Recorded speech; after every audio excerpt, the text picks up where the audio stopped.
মামা বাড়ি আমার বুঝি যাওয়া হলো না। আমার মামি থাকে ল্যাংটা হয়ে, আমার মামি থাকে ল্যাংটা হয়ে, দুষ্টু মামা কিছু বলে না,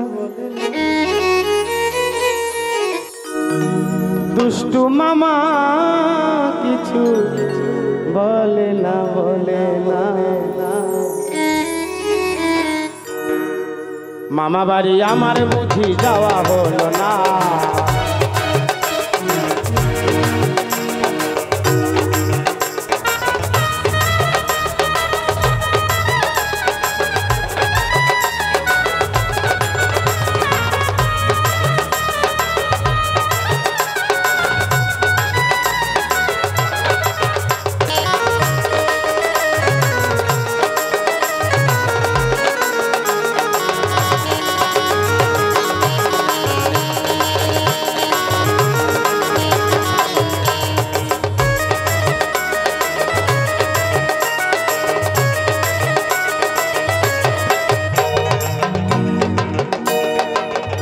একদিন কৈলাসপুরেতে আজব এক কাণ্ড ঘটেছে। মামা আমার আছে শুয়ে, ও মামি মামার ওপরে।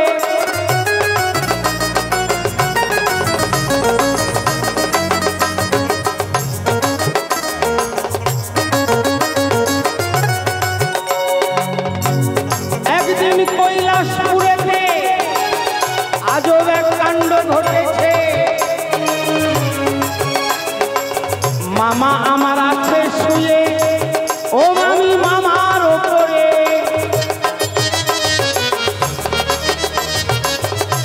আমি দূরে থেকে তাহাই দেখে, আমি দূরে থেকে তাহাই দেখে। এই জিনিস যদি দেখা হয় চোখে, আর বাড়িতে ঢোকা যায়, আমার কাছে যাওয়া হলো না,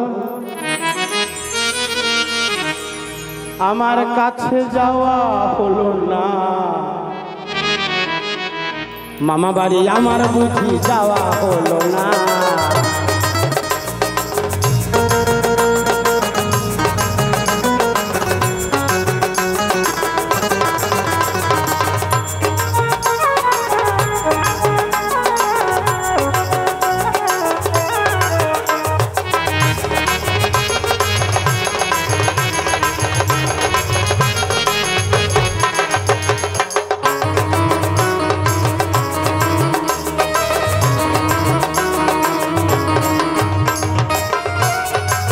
একদিন সমুদ্র পাড়ে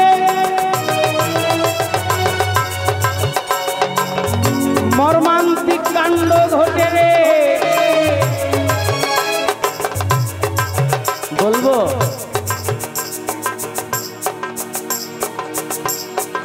বলেই ফেলি নাকি? আরে মানা করলেও আমি বলবো, কারণ আমার ব্যথা যখন উঠেছে ডেলিভারি আমি দেবই, এতে আর কোনো মিস নাই।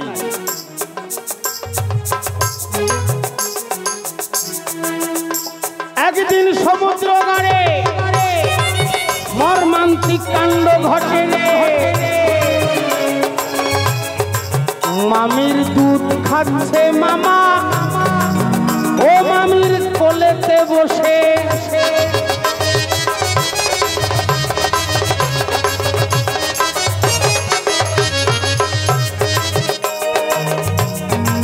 তবে দেখেন, এখানে যদি কোনো ভাগনা মামা বা মামি থাকেন, তারা কিন্তু খারাপ নেবেন না, গান থামবে না। তো সেই জায়গায় দাঁড়িয়ে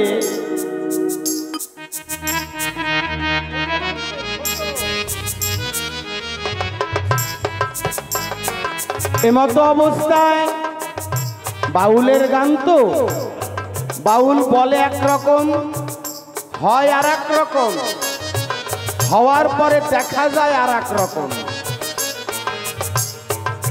তাই প্রথমে গানটা কেউ খারাপ ভাববেন না, এটা আমার অনুরোধ রইল। তাহলে কি হচ্ছে, একদিন সমুদ্র গড়ে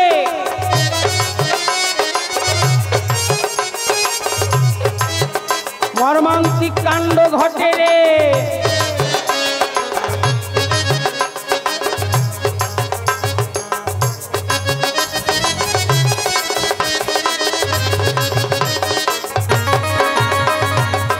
মামির দুধ খাচ্ছে মামা ও মামির কোলেতে বসে,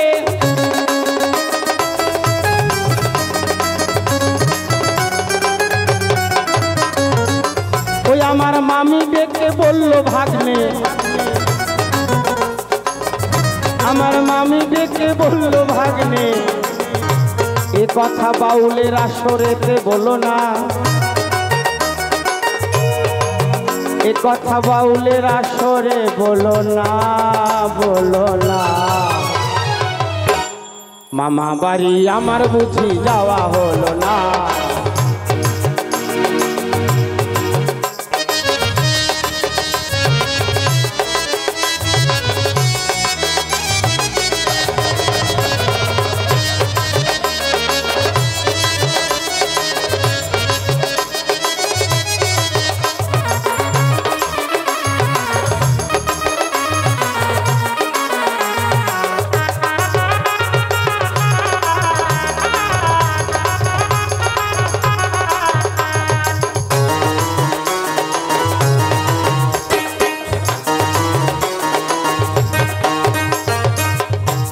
এই গানটির মূল মাহাত্ম্য এইবার বলবো। ঢাকায় আছে ঢাকেশ্বরী, কলকাতায় কালীবাড়ি, তারাপীঠে গিয়ে আমি এই রূপ দেখি।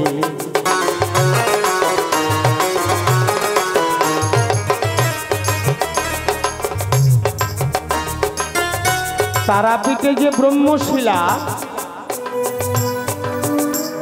এই গানটার মূল মাহাত্ম্য। সমুদ্র মন্থনে বিষ পানে ভোলেনাথ অচৈতন্য, দারদ গিয়ে বলল মা পার্বতীকে, মামি চলো, মামার অবস্থা না ভালো। নারদমণি ভাগনা, ভোলেনাথ পার্বতী এরা হচ্ছে মামা মামি। গানটা নারদমণি উবাচ। তো কি করলেন, বুকের সুধা দিলেন, স্তনদুগ্ধ পান করালেন ভোলেনাথকে। বিষক্রিয়া আয়ত্তে আসলো। এখন এই বিষ উদরে থাকলে ভোলেনাথ মারা যাবে, বাইরে ফেললে পৃথিবী ধ্বংস হবে। এই যে ব্রহ্মাণ্ড, এই ব্রহ্মাণ্ড ধ্বংস হবে। কি করবে, কণ্ঠে ধারণ করলেন, নাম হলো কি নীলকণ্ঠ। এই চৈত্র মাসের 30 তারিখে নীল পূজা হবে। তার আগে সন্ন্যাসীরা এক সিদ্ধ খেয়ে হবিষ্যি পালন করছে ভোলানাথের দেহ নিয়ে, যাকে বলি আমরা পাঠ। এই চৈত্র মাসে চলছে, বোঝা গেল ব্যাপারটা। এই সন্ন্যাসীরা একদম শুদ্ধভাবে নিরামিষ আহার করে, তাই নানা রকম খেলা দেখাতে পারে, তাদের মধ্যে অলৌকিক শক্তি জাগ্রত হয়। তাই কি হলো ঘটনা,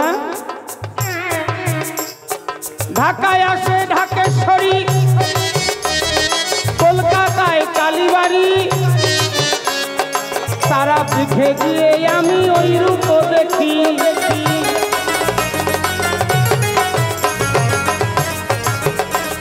এইভাবে বাউল ডেকে বলে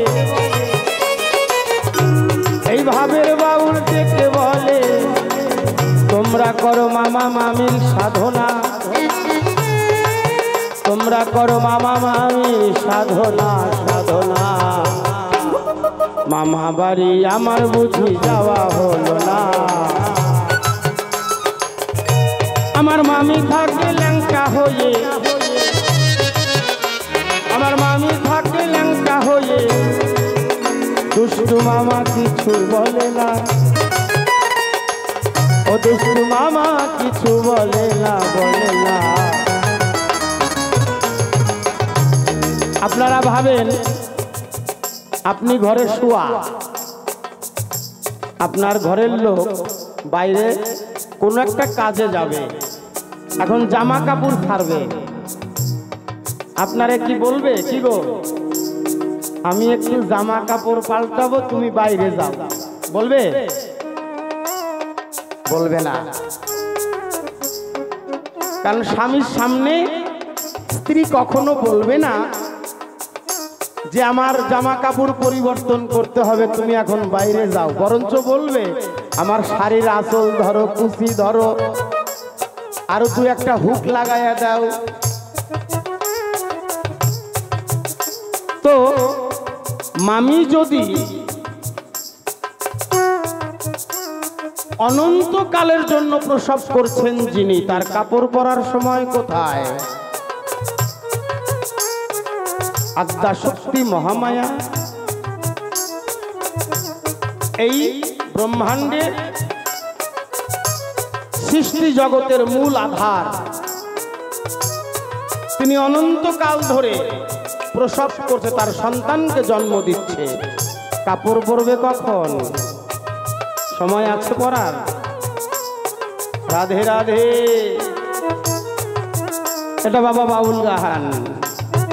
ওই যে বললাম বাউল বলে একরকম, হয় আর এক রকম, হয়ে গেলে দেখা যায় আর এক রকম। আমার মামি থাকে ল্যাংটা হয়ে, ওই আমার মামি থাকে ল্যাংটা হয়ে, দুষ্টু মামা কিছু বলে না। মামা বাড়ি আমার বুঝি যাওয়া হলো না, মামা বাড়ি আমার বুঝি যাওয়া হলো না, মামা বাড়ি আমার বুঝি যাওয়া হলো না, মামা বাড়ি আমার বুঝি